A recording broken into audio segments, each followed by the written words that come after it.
Unconventional Soldier, a military podcast brought to you by two British Army veterans in association with ISARR.com. One of my claims to fame was I took Alex Jones off the telly up that for sports relief, and we raised like 5 million. You climbed this big thing in America for like 5 days. Didn't have a crap for 5 days. That's probably the most very impressive. Alex Jones. But we got 500 million. We got 5 million quid. I never saw a penny of it. Terrible. But when you hang around all these like celebrities and TV people and that kind of stuff, you realize they actually live a really toxic life because they're always on edge, because they always know that their fame and everything else and their fortune is so fleeting. And remember, like, you're on the side of this climb, like day 3, and Alex Jones is like, "Oh, you'd be really good on a panel show." I'm like, "Fuck, like bloody hell, like, is that all my life? Is that it? Is that all all I have to offer to be on a panel show?" And you often see people like when you see someone on telly doing family fortunes or something, and I was like, "Oh my god, that's like terrible. Like this person's been doing this for like 20 years. Like that's terrible." And my wife's like, "What are you talking about? He gets paid loads of money, and he's and I'm like, "Yeah, but that's just, to me, that's just terrible." Like I've done like guiding myself, and I always there's that, I don't know if you ever that saying, like being poor takes up all your time, and being rich takes up everybody else's. In that you're often guiding someone who has like enough money for 10 lifetimes, but they have no time. They literally, you will climb something and they'll be like straight on the plane, first class back to London or whatever, and they sacrifice so much in their lives.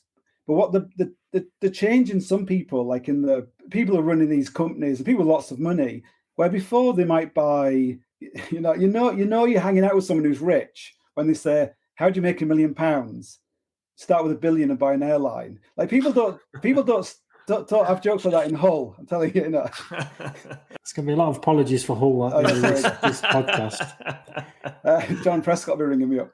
But where before people would be buying like fancy cars and race horses and all that kind of stuff, you'll go and speak to somebody who's running. I had a job and it was for like Intel or someone like that, and the guy's like, "Oh, I've just done the Bob Graham, running all the high peaks of, and I've just done the Marathon des Sables last year." And there's this sort of transition where certain people, they're like, actually anyone could buy a fancy car, but not many people can climb El Cap or, like row across the Atlantic. And in a way, there is like an industry, like for all those people who want to go trekking and climbing Everest and everything else, like those, they might whinge about it, like all the Sherpas and all that kind of stuff. They might pretend to whinge about it. But if you ever see something on the BBC saying like, "Oh, these guys are going to go and pick up all the dead bodies and pick up all the toilet rolls or something," it's just a hustle basically. Like they have no other alternative. And I think a lot of mountain guides are probably the same. And it's like an industry. So it's probably the same.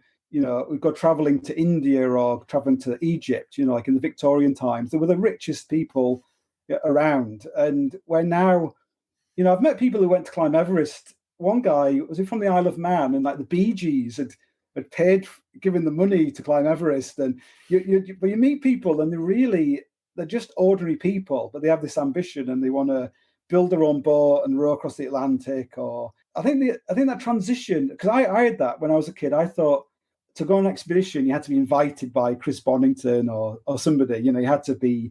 It was a different thing. But really, it's just a holiday.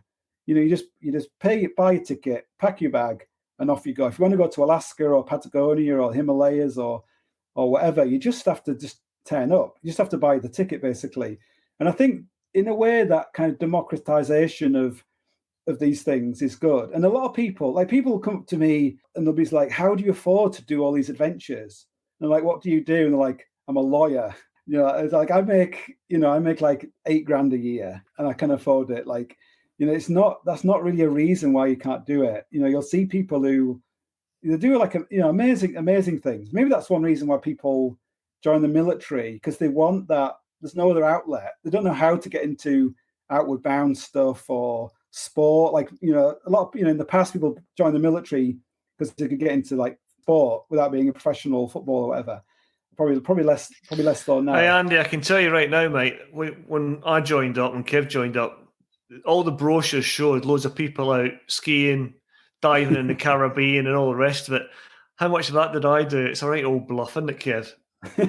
Yeah, unfortunately, the few people that may do it wasn't us.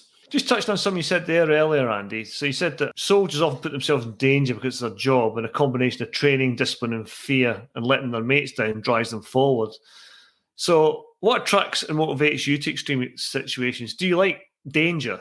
Are you an adrenaline junkie? No, definitely not. I think of myself as quite a cowardly person. I always try and avoid anything too dangerous. So I always sorry, but I think climbing El Capitan and Denali in the middle of winter, I think would take you up on that, wouldn't it? It's probably like a bomb disposal person. They probably know it's dangerous what they're doing, but they don't actually think they're in danger because they think they can do it.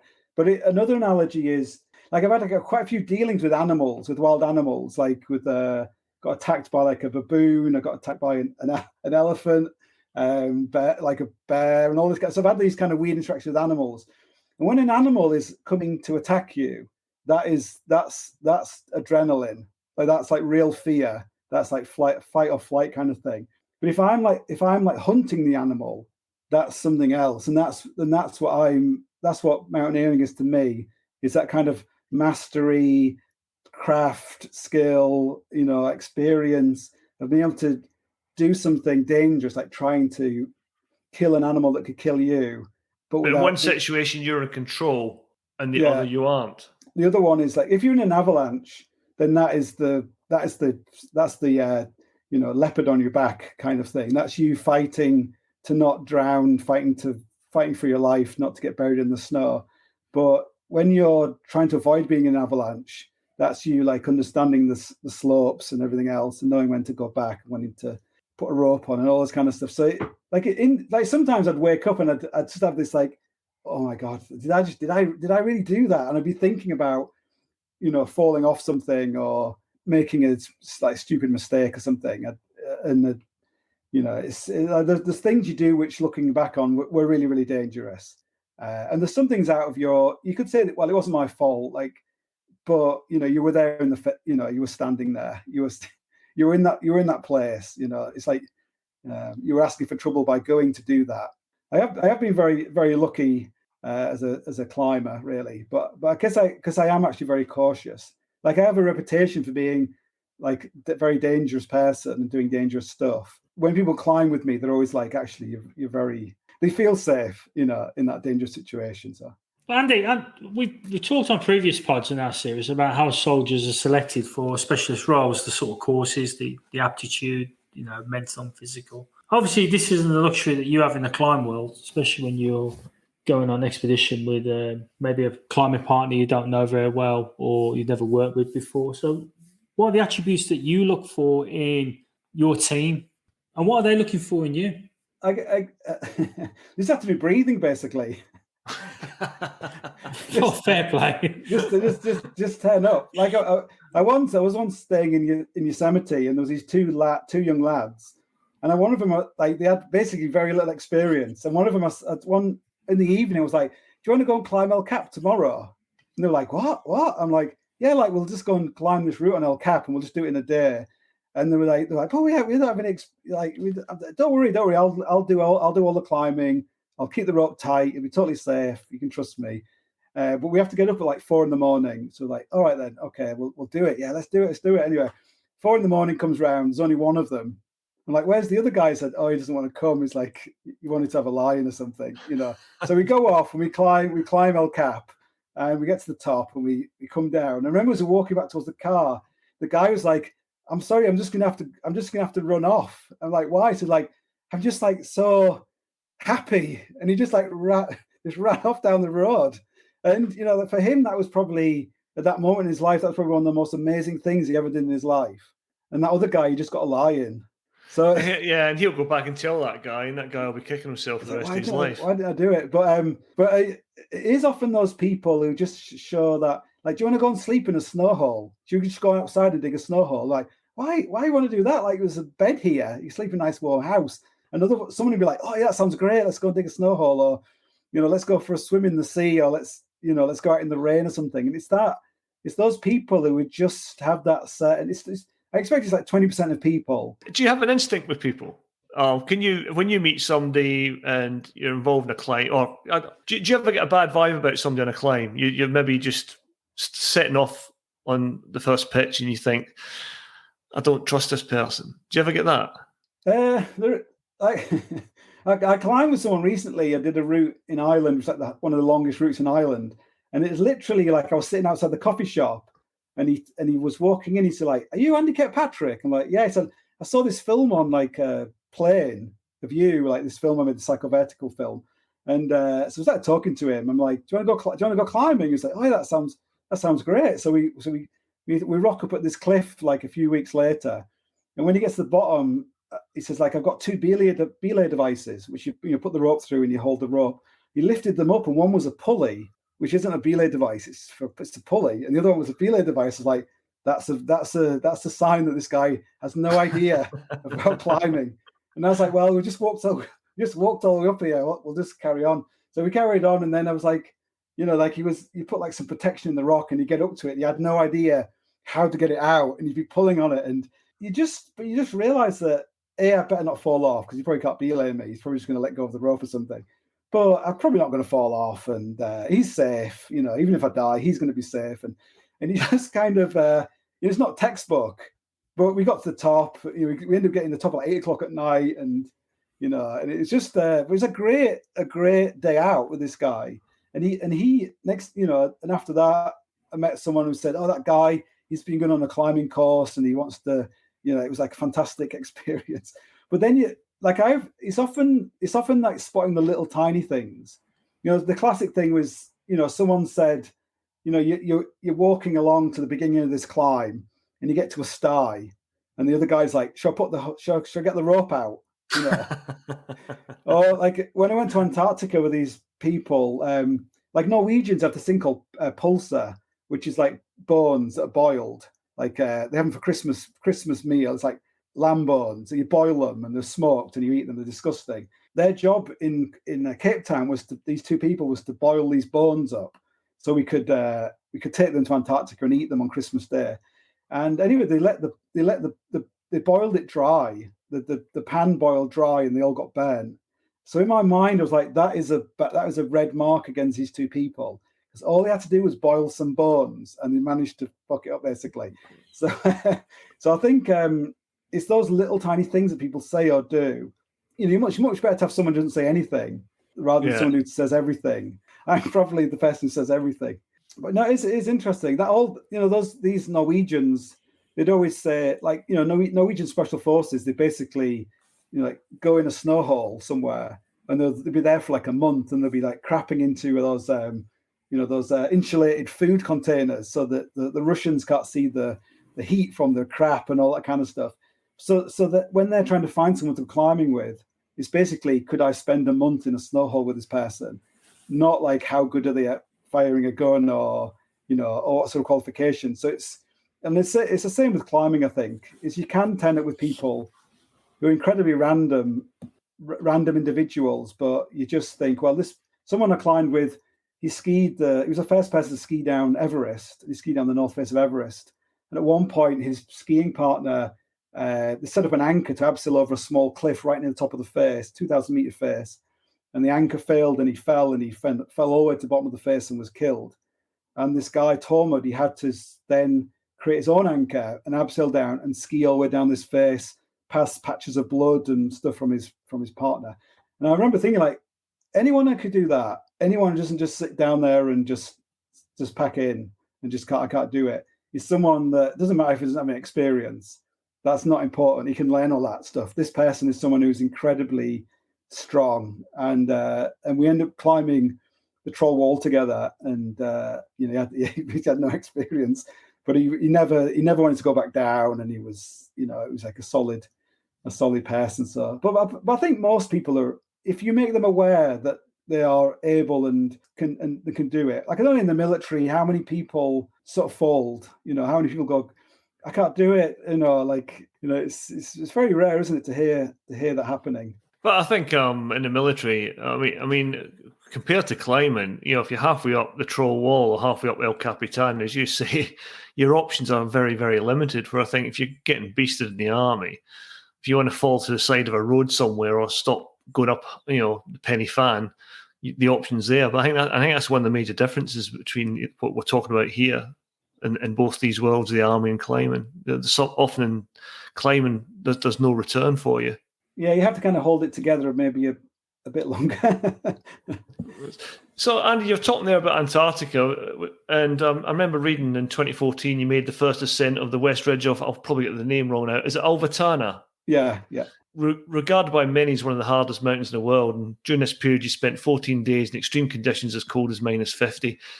And I've had put this question in, but I think I already know the answer. So I've put my little notes here. Survival in these extremes must require the same kinds of fieldcraft in the military, and how did you prepare for that? Well, I think you're going to tell me that you didn't bother. You just cracked on. I remember when I went on that trip, you had to have because you're going to Antarctica, you have a medical, because you have to prove that you're not going to have a heart attack or something, because there's no rescue there. Like some scientists might turn up. But I remember I had this medical, and the doctor was like, "I'm afraid you're obese. You're technically obese. That you're so fat." I was like, "That's great. That's perfect." Because like someone told me that if you're going to go on a big trip, if you go there super fit, like 6-pack, can do like hundreds of press ups, that you just won't be able to last. Like your body will just start breaking down. So that's often the best preparation is to, again, you have this like inner strength, this builder binman fitness strength. You have this kind of these reserves. Like I once skied across Greenland, and that was a trip where everyone started off very fit, but I was so fat that I couldn't even zip my coat up when we set off. We got to Iceland and it was raining. I couldn't zip my coat. My stomach was too big. But after 500 kilometers of skiing, like I'd never skied before either. Like I never told them. I'd never actually put on Nordic skis. Like I'd never actually been skiing at all. But when we arrived on the helicopter on the ice cap, I was like, "How do you put the skis on?" And this guy was like, a friend of mine, was like, no, a Finnish special forces guy. He was like, "Oh, you're so funny. I'm glad you came." I'm like, "Yeah, but how do you put them on?" And I had actually tried to put them on once, but I couldn't work out how to put them on. So anyway, so I put them on, and for a joke, I started walking around with them, like snowshoes. Like, "Oh, this is easy." And I wasn't very good at skiing to begin with, but 500 kilometers into it, I was pretty good at it, and like that's not very recommended. But also towards the end, I was like super fit and like lost all the weight. Well, I'd say that other people who started super fit towards the end, they were really like falling apart, like physically falling apart. You're not doing like a 100-meter sprint in the Olympics. You're basically making yourself you're trying to have the greatest survivability in that environment, minus 30 be the worst of it. But a lot of the time it's actually very hot in Greenland. So like I was always more obsessed about covering my skin. So I didn't want to get really bad sunburns, which would then get infected. So other people had like really deep burns on their skin. So it wasn't their fitness, it was that they just got zapped by the sun. Incapacitated. Their lips got, if your lips get super burned, it's not game over, but you're gonna suffer so badly for a long time. Every time you smile or anything, it's gonna, like people getting hemorrhoids. It's the hemorrhoids that kill you, not the polar bears. No, I've had my fair share of hemorrhoids, Andy. not a lot of fun. And I think it's genetic, I think. I remember reading an account in the Falklands saying that when they went down south to the Falklands, a lot of the super fit racing snakes didn't last the pace for the reasons that you just stated there. Like when you read the accounts of the Falklands where they were moving up and they were supposed to bring up all their bear guns and sleeping bags, but they would never arrive. So they'd be there for 1 or 2 nights with no bivvy gear at all. And it's just like, God, how tough were those guys? They had cotton clothes, woolly jumpers, some very rudimentary winter gear, and they could just do it. And they could just then, and it's not just they're doing it for one night. It's the ability to then carry on, and carry on and fight. And I just thought, it'd be interesting to see if you could recreate that, that situation now, if soldiers could do it without all their amazing, gear, Gore-Tex, and I think in I often look at the Falklands because I'm interested in equipment and survival, the Falklands is right on the edge of where people started having like Gore-Tex, and special forces had quite good gear there, but everybody else had like terrible. Yeah, gear. That was when we talked to Jimmy. I don't know if you listened to the podcast Jimmy did with us, the two-part of the Falklands. The kit back then was very, very basic, and those guys were tough individuals to get through what they did. And none of them would have. Like, some of them might have had some kind of experience in Northern Ireland, but nothing like fighting in an actual war with guys with machine guns and 50 caliber. So again, it's that thing about they just kind of rocked up there, and somehow they kind of pull it off. Like maybe if a second or third war, they might not want to do it because they'd be like, "Oh God, I just got through that first one. It was so grim." Dare I say it, mate? It's probably the same as going back to what I was saying about climbers. When you're halfway up El Capitan, you can't go back down. I suppose when you're in the Falklands and you're halfway to Mount Longdon, there's no turning back, is there? Well, there was no turning back, was there? There was nowhere for them to go once they got down there. The only place to go was get back on a ship and sail back to the UK. So you were stuck. You're going to get on with it. And I do think if you took soldiers today, gave them the basic kit, once they got over that mental change, like we just said, physically we can do a lot more. It's the mental piece. We just got to do that quick adjustment. But once we do that adjustment, and I mean the military still do adventure training and stuff, I think the military today could still do it.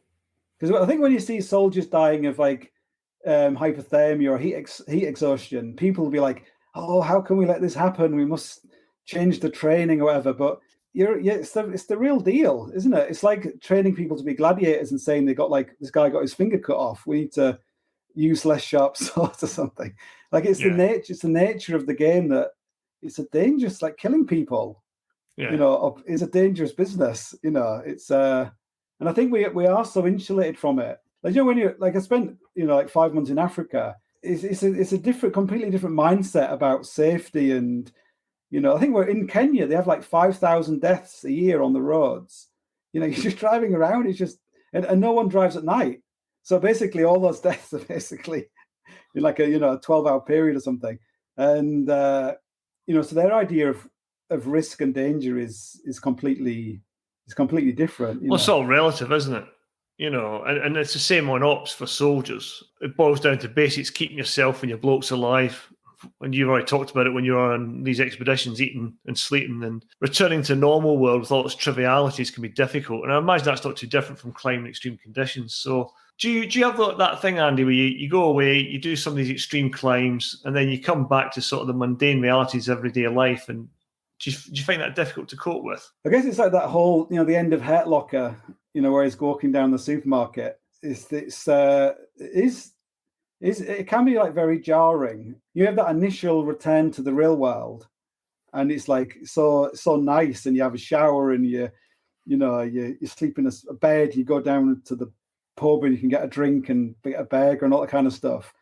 But very quickly, within a matter of hours, it's I need to get out of here. I need to do something else. Like this is like when you come home, you've soloed El Cap and you've been up there for 11 days all by yourself, and that life transforming experience. You come home and your neighbour's complaining that you put rubbish in their wheelie bin. Like this thing about cultivating your own garden. Like you have to eventually learn. You have to adapt to the real world. So there's less of a gap between the two. If you really cannot survive by going from Basra back to Manchester, you probably need to go and live somewhere else. Like go and live on a man, go and get a job in a man or somewhere. Or when you're somewhere different. So I lived in Kuwait for a while. I had no edge to go on any dangerous expeditions or anything, because I was like going to Kuwait, like traveling. I went to Saudi Arabia and Oman and all these kind of places. And it was just being there, just going to McDonald's in Saudi Arabia. All the cubicles have got curtains on them and all that kind of stuff. And it's like, oh, that's cool, that's different. And you're feeding, something's being fed just by the difference of where you are and the culture, and not knowing what people are going to be like, or dealing with people and finding new places, being off the map in a way. Like psychologically, you're off the map if you're in Saudi Arabia. So I think maybe it's not the real world. It's not the transition. It's just that you need to maybe change your life.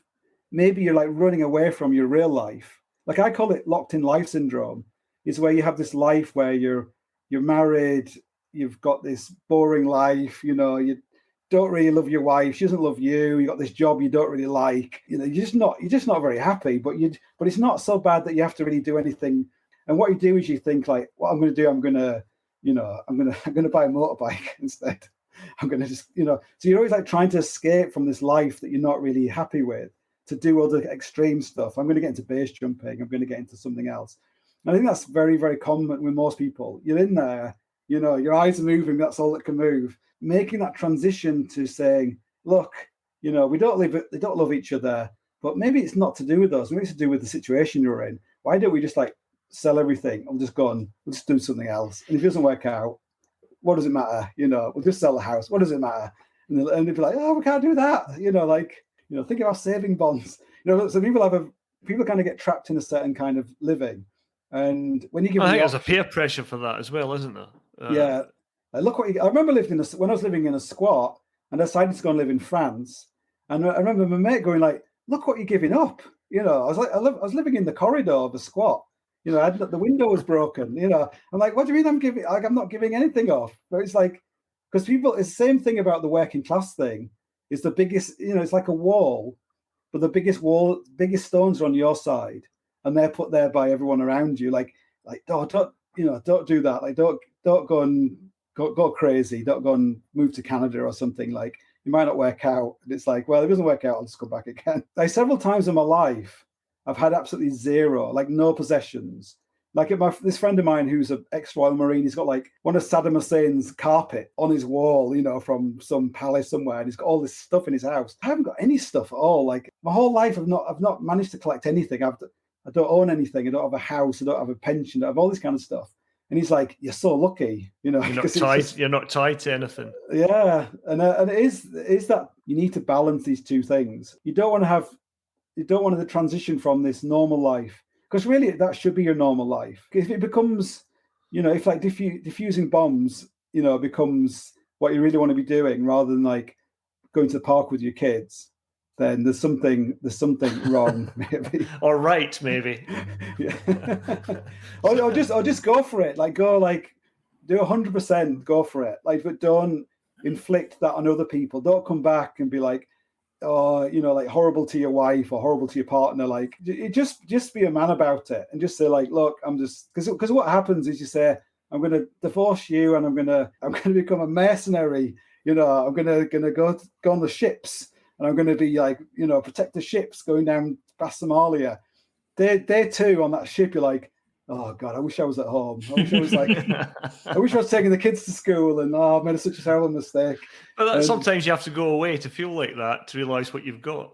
You do, you need to get a tattoo or something, because you just maybe the older you get, you manage to just stick with it. But it's very hard. The more extreme your life is, the more mundane real life is.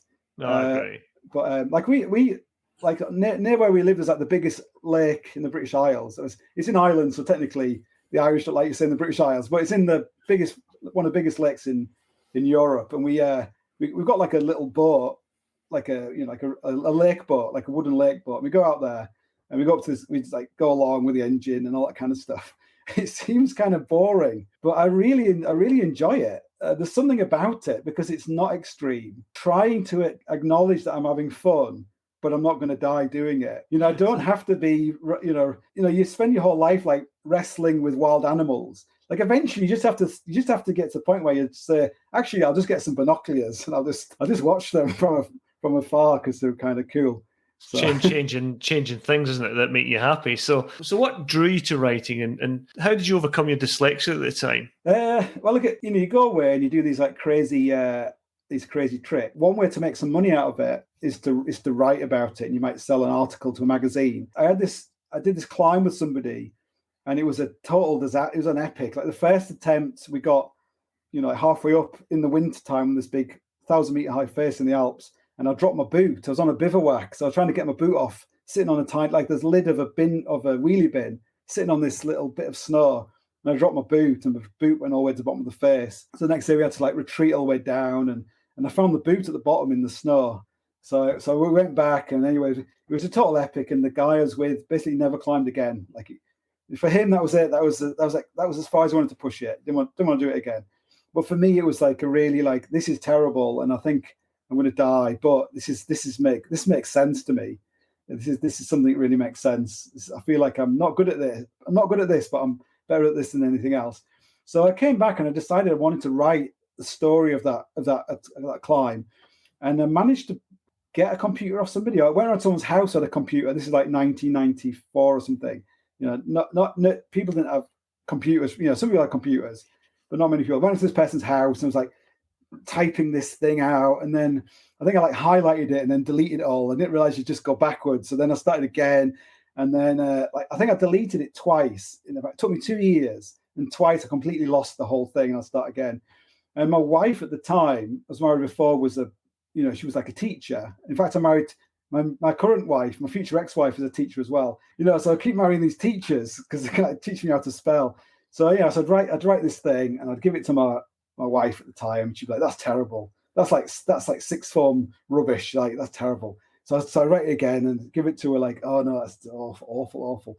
And I just get writing it. Eventually, after 2 years, I'd written this thing. And she's like, "That's okay. That's kind of okay." I think it's called Broken Promises.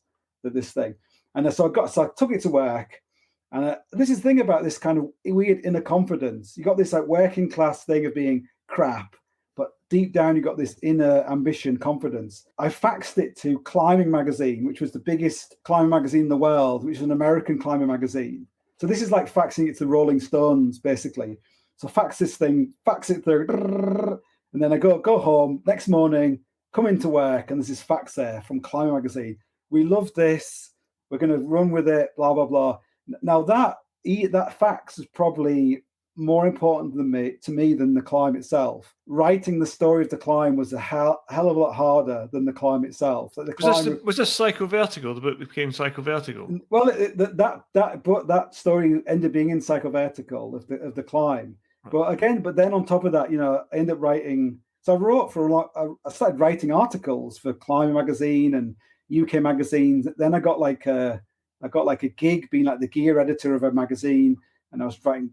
But it's interesting when I look, I'll often find an old email from me, from maybe like that period, and it is totally illegible.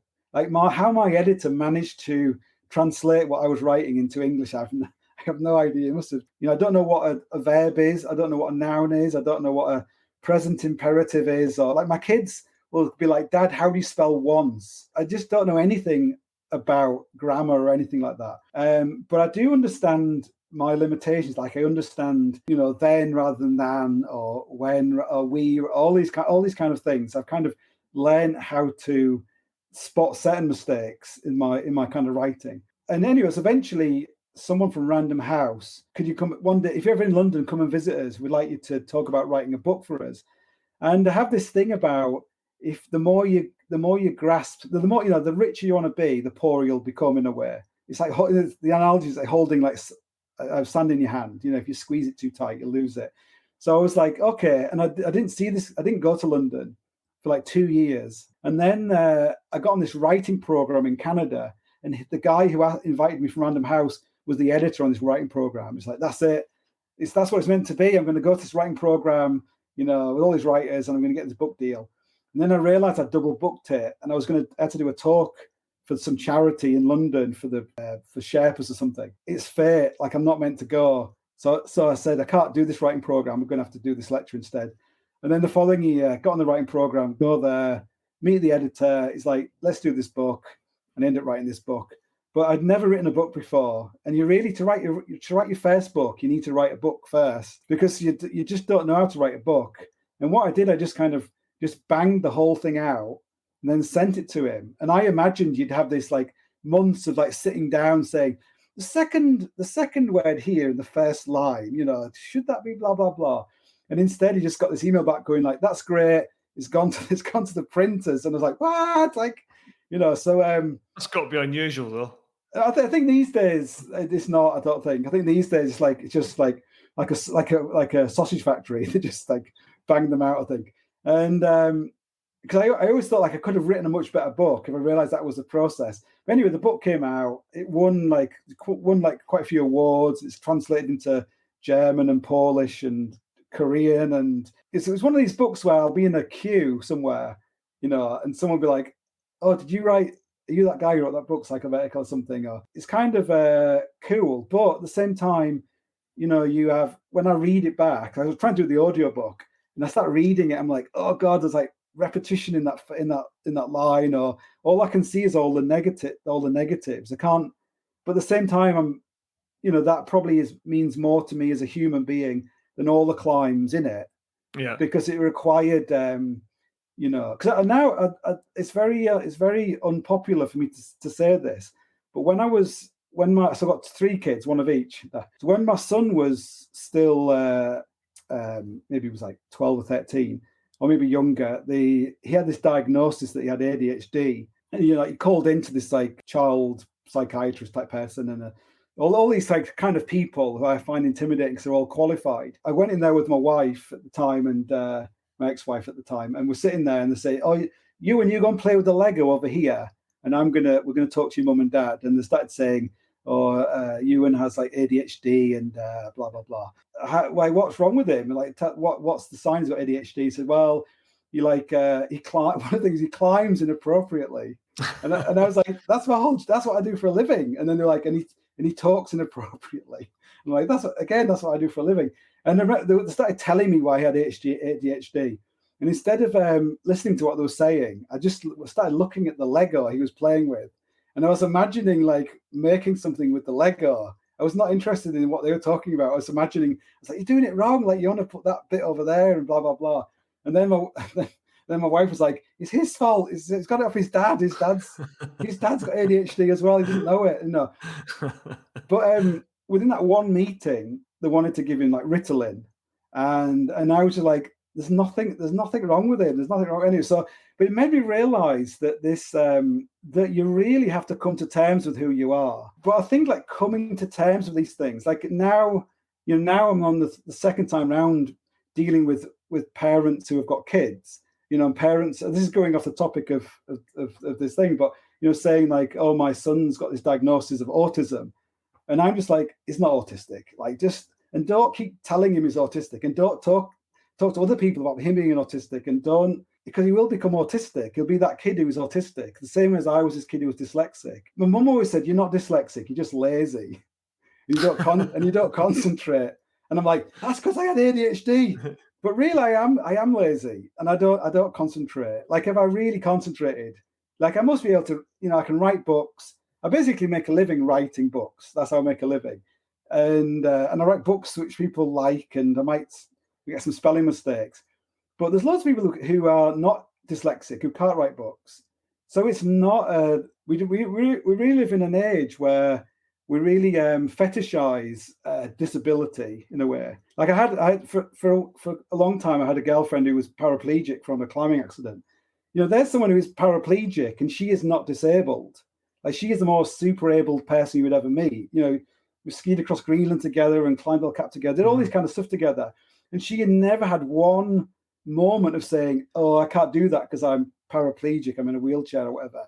And when you meet people who are genuinely disabled, they never pull that. Well, you'll meet someone else who'll be like, "I can't do that because I'm dyspraxic," or something. But we really elevate that kind of element of things. I don't know why. Well, we've got a podcast in the future with a guy called Rob Long, who was blinded in Afghanistan. He used to be in the 473 battery, and he is the Brazilian jiu-jitsu champion at his weight, and he's beaten able-bodied fighters. And when you talk to him, that's one of the things he says. He's never going to let his disability label him and prevent him from doing what he needs to do. Yeah, I think maybe it's like people who choose the hardest thing. Like, I always have this thing with my kids, like, never take the shortcut. If it looks like an easy way and a hard way, take the hard way, because you'll learn something in the process. Even if it was like, I should have gone the other way. Like a friend of mine, Steve Bate, who was blind, I climbed El Cap with him. And I always joke that not only is he blind, he's ginger. and people will laugh, and then they would stop themselves. And the same with when I skied across Greenland, I'm said like, oh, she skied across Greenland, but she's in a wheelchair. It was easy for her because she was sitting down. And people will, you'll be on the radio and someone will laugh, and they'll stop themselves like, oh, I'm not supposed to laugh at that person because they're disabled. But that is not treating people the same. You want people to take the mickey out of you and not to be like going around you really. So being blind doing jiu-jitsu. Maybe it's better. You can't see the size of Jocko Willink comes out. You can't see this huge mountain of a man or something. Yeah, no, I wouldn't mess with them either. So, Kev, Andy, we're going to have to move on now. So we're getting near the end of the pod. So, Kev, over to you. We'll finish off with Desire and Dits, which is the guest's choice of book, film, and luxury item. So, Andy, what have you chosen for your book? Well, I thought I'd better stick with the theme, military theme, not the climbing theme. I don't really read many climbing books. When I was on the Troll Wall with these Norwegian guys, one of them had a lot of dealings with the army, Norwegian army, and he recommended these two books. So one was About Face by Colonel Hackworth. The other one was On Killing by Grossman. Out of the two books, About Face, this book's become quite well known now because of I think Jocko Willink always talks about it. But what I love about Face, I don't know if any of your other contributors have mentioned About Face, but this guy who was in the very end of the Second World War, then goes to Korea, then Vietnam. I think he was the most highly decorated American soldier. And what's great about the book is that he really writes it in a way of how someone grows as a soldier and as a person. And at the beginning, he's really gung ho, and he's doing all this crazy, dangerous stuff and getting shot. And I think he's just like a really interesting character. And then he goes to Vietnam, and now he's elevated up the chain of command, and he's like running this unit. And you can see the disconnect between what's going on the ground and what's going on in the Pentagon or in the White House. And he really describes in a really interesting way exactly what's happened in Afghanistan, or is happening in almost anything you want to care to talk about, this corporate kind of structure. So it goes from being a war book, daring do, to there's a great bit where he's in this special forces unit in Korea, and they basically all get wiped out because they just get used as like infantry, which is exactly what's happened in Australia and with other, in the modern day. So there's so many lessons in this book. I just found it like a book where I'm always like, when I'm seeing something on the news, I'm like, that's exactly what Hackworth was saying in this book. You'll see it in like the NHS or the Catholic Church, or you'll just see it all around you really, this problem with like these kind of corporate structures where no one wants any bad news and no one wants to take responsibility for it. But I remember I read that book years ago, and remember he joined as a boy soldier, didn't he, and ended up as a colonel, I think, Andy, is that correct? Yeah, he went to Iwo Jima, but he was on like a merchant marine ship, and he was actually underage. So he went there. He never went onto the beach. He was just in the merchant marine, and then he ended up getting into the army, and then went to, I think he was in Italy at the end of the Second World War, but probably when the war had finished. But yeah, he ended up being, like they said, if his life had turned out differently, he would have gone right to the top, but he would have gone quite high in the military. Yeah. But he was he's dead now, Hackworth. But it's one of those military books where it works on those different levels. And there was that book recently. It was by an SAS guy who died not long after writing it. He died in Thailand or somewhere. It was I can't remember what it's called now, but it was very stream of consciousness. Some people, they just channel all these stories. And they're often old soldiers. They often can be quite bitter, can't they? Because they feel like they were just used and abused and everything else. Yeah. And the Hackworth book is good because it doesn't seem bitter. It's just more, this is the reality of these of the military. And people might say it's an anti-war book, but it's not an anti-military book. It's an anti got a corporate structure kind of book, really. That's interesting. I remember when I read that, he said things like, the American army went into Korea with a bad army and came out with a good one. Then it went to Vietnam with a good army and came out with a bad one. And it wasn't until 91 really that they got their their act together again. And he spoke out against the Vietnam War, didn't he, as well? Yeah. Like he had like a hand grenade like put under his seat of his Jeep and all sorts of stuff. And those kind of people, you really need them. But they're just trouble. Like, some people that's missing in the modern, in our society at the moment, is people who are trouble. Peter Hitchens and all these kind of people who were like, oh God, why did that guy just shut up? He's just it's just a misery. Well, they give a temperature gauge of what's really felt, don't they? And sometimes people at the top end don't want that ground truth. I think that when you write, in the past I was a controversial person because of my views on all sorts of things, and people would just say like, "Oh, you're just like a Daily Mail. You sound like a Daily Mail reader." And it's funny because my mum always reads the Daily Mail, and I don't. I was like a Guardian reader. I always voted Labour, read the Guardian, all that kind of stuff. So for me, at the time, you'd be like, "How dare you say that?" But when I used to go back to my mum's house in Hull, I'd like open the Daily Mail, and then one day I was like, you know what? The Daily Mail is actually saying what's actually going on. This is actually the truth in a lot of people's lives of kids who are paying on the housing estate and blah blah blah blah blah. But you just don't want those kind of people, because it's just depressing. So if you're going to be watching something, Andy, what's your film choice? It's it's probably it's not quite like a lot of the other films people like, but I'd say Tinker's Tale of Soldier Spy, because technically it's about Cold War, and I must have watched this film like hundreds of times, and it's one of these films I would just put it on if I was working, if I was doing something I didn't have to like concentrate, like illustrating, I illustrate like the books I write. I was illustrating, I just put this film on, and I've just watched it so many times, and it's just the film, like the TV series was great, but the film it just got it's such a great study of betrayal and the subtleness of like interactions between people. And every time I watch it, I'll just see something that I never really saw before, and I'll just get something. And I love all the kind of the classics. One of Kev's favourites, that, isn't it, Kev? It is, but which would you choose, the series or the film? Yeah, you can't really beat like all the that period of TV. That Alex Guinness, you can't beat him. But they made so many great TV series.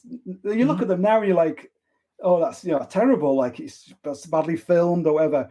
But they really put, like they were saying about the James Bond films. The old James Bond films had so much dialogue in them. Very little action, very little. No CGI. CGI. So you'd have the classic. Is it you have Blofeld. Was it Blofeld? It was in the with a cat. No, Blofeld. And you'd have Goldfinger. And they're playing golf, but they're just talking. Yeah. You're developing characters and all that kind of stuff, and like Robert Shaw and all that. The TV was like that. It was much more cerebral. A lot of it was, even a lot of the old scary TV. It was like it's terrifying now. Nothing's as good. So yeah, I think that the TV series is brilliant because it's kind of slow, isn't it? Yeah. Well, the film's slow in comparison to modern films. But like you say, it wasn't about action. It was about you got to think the story through. Yeah, and there's so many things which are like when you're writing, that's the whole show don't tell. There's so many things that you write that when you finish and you hand it over, people will read things into it that have nothing to do with you. They'll read in their own lives because you've left so much blank space in what you're writing. And some things will be really moving or make people cry. And you're like, that's nothing to do with me. Like that's, yeah. So I think that's probably why I like it, because there's a lot in it that even the way, like Alex Guinness, what's not Alec Guinness, what's his name? Gary Oldman, the way he's got his gun in a little plastic bag and he takes it out. That's like genius, isn't it? Like, they're so distasteful. Like it's a real, like Dixon and Doc Green and those things. The idea of someone having a gun, a policeman having a gun, or someone shooting. It just never happened in Britain, would it? Yeah, so I think I just love that. It's so timeless. So I think those kind of films are so timeless. So yeah, slow food for the mind. And luxury item. Well, I was sat downstairs and I was saying, what about this? And my wife was like, oh, you can't have that on a desert island. You have to charge it. And I was like, it's not literally on a desert island. Like, I was like, what about? And then she said, what would you have? It's like, I was like, if I got, because people will say like coffee, like, oh, you have to have my coffee. And she's like, oh, you just run out of coffee. You couldn't have that. Like, what do you want to have? Like, like a canoe or something. So I'd probably say a Kindle. And I've taken my Kindle like all over the world and in the most horrendous temperatures, and somehow it has survived. Like at minus, once it gets to below a certain temperature, go to the next page, nothing happens. It just kind of goes super, super slowly, and then the next page kind of appears. But for me, it's always been a really good way of like decompressing. You know, you're in your sleeping bag, you're in a snow hole, or you're on a portal edge on a big wall. When you're minus 50, reading Dune is a real good tonic. What's the book about? You know, the guy who was not in Borneo, who in the Second World War, the great book about survival in the jungle. Oh, The Jungle Was Neutral, Spencer Chapman. Yeah, Spencer Chapman. Like I read that book in Alaska, like in this snow hole, you know, and it puts, you know, some like Primo Levi, like in a concentration camp, like it puts what you're doing into perspective, you know, like you are on your holidays, basically. That is, you know, any kind of, you know, desert, you know, stuff in the desert, or, you know, it's like great stuff, really. No GPS in those days. And one book is amazing. It's not a climbing book or a military book, but I think it's called Alone at Sea, which is about the Hans Lindemann who kayaked across the Atlantic in 1956, and he went from the Canaries all the way to the Caribbean in a Klepper kayak. It was a double Klepper kayak, and all he had was beer and milk, and it took him like 76 days, all by himself. No one knew where he was, no GPS, no radio, whatever. And you know, he'd survived the Western Front and the Eastern Front in the Second World War as a German, you know, as a military doctor. You know, I often think about that, you know, him and his kayak. No matter how bad things get, you're not in the middle of the Atlantic all by yourself. So. Yeah, no, I'll have to look that one up. I've never heard of that one before. So Kev, what's your choice? Well, I was going to ask you what your choice is. Picking Up the Brass, and it's written by a pseudonym of Eddie Nugent, and it's actually written by two guys that are in the Royal Signals, and it is nothing. Yeah, I've read that. It's nothing to do with war. It's about two Manchester lads who join up in 1985, and it's so funny. MD joined up because they do nothing. That was pretty much the army of the 80s. They join up, they go through basic training, they have a shot at P Company and fail that, and then they're posted to Germany in the 1980s, and it's just the humour in it. It's absolutely spot on, and it captures the time. So, did you read it as well, Mike? Did you? Ken? Yeah, I've read it. I read it years ago. But for all those that served in Germany in the 80s that did nothing, I apologise because I know you were all busy and all the rest of it during the Cold War, the height of the Cold War. So that's Hull. People of Hull are going to hunt us down because of Andy's comments, and now we're going to have alienated all the BOR warriors. Yeah, all those that spent all their days active edge, polishing the kit, get it ready, going on these long exercises, facing the Warsaw Pact, ironing, pairing for the Third World War. Colin just said basically you did nothing. Would you have won? Do you think? Yeah, I don't know. Yeah, I think if you do attrition, Soviet, because it was proven, wasn't it, when we talked about this, about the first Gulf War was basically Soviet tactics, Soviet equipment against Western equipment. You obliterated it because the equipment wasn't up to, and the tactics just couldn't meet. And they couldn't maintain half the kit as well, could they? No. Yeah. And because you're using, again, and I won't say it's because it was a conscript army, but they were using multinational Eastern Bloc countries, all of them destabilising anyway. Not all of them were as pro-communism as the centre. There was going to be coups. There was going to be soldiers not wanting to fight. But do you know what, mate? None of that is in this book. Well, no, but again, you just said they just sat around. Okay, well, I think we should get off the subject then and go to your book then. What is your book? My choice this week is a little bit different as well. It's a book that people will know, Serpico, about Frank Serpico, who was a police officer from the late 50s, 1959 to 1972. And he was involved he was a bit of a whistleblower at the time because he didn't agree with the corruption in New York police in the 60s and 70s. There was a massive amount of corruption. And a lot of people may remember the film in 1973, 1974 with Al Pacino playing the part as Frank Serpico. So it's a true story, and it talks about the challenges, his chain of command, reporting problems, reporting corruption, not wanting to be involved in corruption, and how the majority of the force turned a blind eye to police corruption in that era. And in the end, it was investigated, but was never proven. They believed that he was set up, not just necessarily set up, but when they were doing a drugs arrest, he got shot in the face. But the officers that were with him didn't assist him, and they actually didn't call for an ambulance either to say an officer shot one of the residents in the block, called an ambulance for him. And then he was involved later, I think it was 1972, the Knapp Commission, which was a big commission to look into the corruption inside the NYPD. And his evidence was crucial for that to give a flavour. Although afterwards he retired in 1972 as well. Obviously, he received the Gold Shield. He received the Medal of Honour from the police. He retired, left the force. He could no longer serve in the force at all. And although a lot of non-corrupt police officers ostracised him, because they ostracised him more out of the fact that they didn't stand with him, turned a blind eye. But I think it's a fantastic story about policing in the 70s in New York. And there are other books with other police officers that very much went through the same sort of thing. But well worth a watch. Well, I think he was a troublemaker, but he was a police officer, and he wanted to be a police officer, and he wanted to do the best thing for the community. And what he saw was good police officers were just doing their job, but the corrupt police officers were not policing.